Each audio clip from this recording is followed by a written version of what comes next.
So this teenage kid, he commits so many crimes that he's about to run from police for years, steal a plane, and escape to another country. Now his name's Colton, and he's only 12, and his life sucks. He lives in a small trailer in the woods on a little island off the coast of Washington. And his mom is an addict, and so he mostly has to take care of himself. So he spends most his days in the woods, alone, reading about airplanes, because one day he wants to be a pilot. Now eventually he starts breaking into neighboring houses, stealing things, mostly food, but over time he starts stealing other things, a laptop and credit cards. And interestingly, he often doesn't wear shoes for some reason. Like he does most of this barefoot. And so this barefoot kid is always in and out of trouble. And one day he doesn't show up for a mandatory court date, and bam, the police start looking for him. And Colton learns they're looking for him, and so he hides out in the woods for like 6 months. He finds vacation homes and he breaks into those and he sleeps there, or he'll steal food and camping supplies and he'll sleep out in the forest. But then eventually, boom, police catch him. And they convict him, and he's sentenced to 3 years in juvenile detention. And of course, Colton hates being locked up. He can't ever be a pilot while he's in detention. So a little over a year later, he sneaks out an unlocked window, and he escapes. So now he's on the run again, and he goes back to the area where he used to live, and he starts sleeping in the woods and breaking into vacation homes again. So he's constantly on the move, and stealing things like food and supplies and cars. And this goes on for months, before finally police close in on him. One day he's driving a Mercedes he had stolen, and they spot him because he's driving like an asshole, and they go to pull him over in a parking lot, and he jumps out of the car while it's still moving, and he takes off and runs into the woods. And so police search the car, and they find a backpack he had stolen and a digital camera he had stolen. And on that camera, they find this selfie he took. Then Colton steals a boat,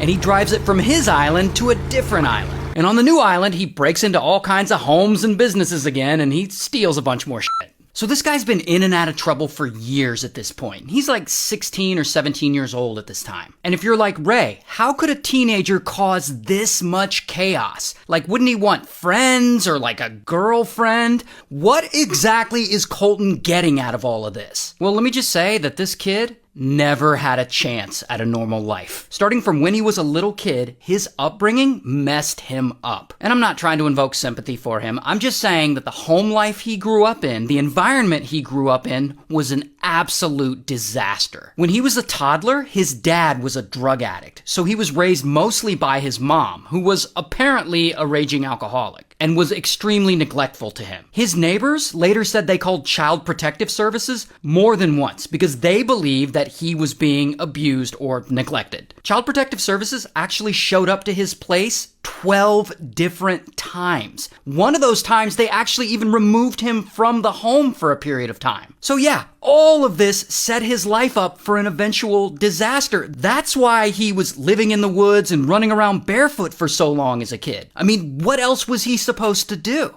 Anyway, so Colton is still out there, and he's still on the run from police. And by now, his story is starting to catch on in the media. I mean, this teenage burglar who police can't seem to catch. And he's starting to get a little reputation. But Colton, he isn't too worried about that. He's way too preoccupied with his lifelong dream of becoming a pilot. And during this time, he decides he's gonna make that happen. So he goes and he breaks into a small airplane hangar, and he steals a single propeller plane, and he manages to get it running, and he actually gets it in the air. Now, he has no formal flight training, only reading piloting manuals and watching instructional videos on his computer that he had stolen, but he somehow managed to get this plane flying, and he keeps it in the air for 3.5 hours before he finally crashes it on a Native American reservation in mainland Washington. About a year later, he steals another plane, but this one he only flies it about 10 miles before he lands it correctly this time. No crashes. 2 weeks later, he breaks into another hangar and steals a third plane in Idaho, and he flies it 250 miles back to Washington, and this one he crash lands in a field. Meanwhile, the legend of Colton and his crimes are growing. I mean, he's 17 now, and he's been on the run from police for like years. And he's stealing boats and planes, and they just can't seem to catch him. So he's starting to get fans online. And because he often doesn't wear shoes, they call him the Barefoot Bandit. Someone even starts a Facebook fan page for him, and that fan page gets over 100,000 followers. While one company starts making t-shirts with Colton's face on them. People are even writing songs about him and putting them on YouTube. Railway, I'm no shoe. It's got a barefoot bandit. I mean, dude is blowing up. And of course, all this sudden attention, it starts to put a lot of heat on him. And by now, the FBI is involved in this manhunt, looking for him. But Colton, he's like, whatever, he's still out there robbing houses and stealing cars. And so another year passes. And he decides, okay, there's too much heat on me. It's time to steal another plane and get the hell out of the country. But first, he has to find the right plane. So he jacks a boat and he drives it to mainland Oregon. And from there, he goes to a small airport and he doesn't find the plane he wants. So then he just steals a car. And from there, he goes to 2 more airports and he still doesn't find the right plane. Then he tries an airport in South Dakota and nope, still doesn't find the right plane. Then he just keeps on stealing car after car, hopping from state to state, breaking into airport after airport, looking for the right one that has the plane he wants. And after driving over 2,000 miles through 9 different states and almost a dozen stolen cars, Colton hits up a small airport in Indiana and he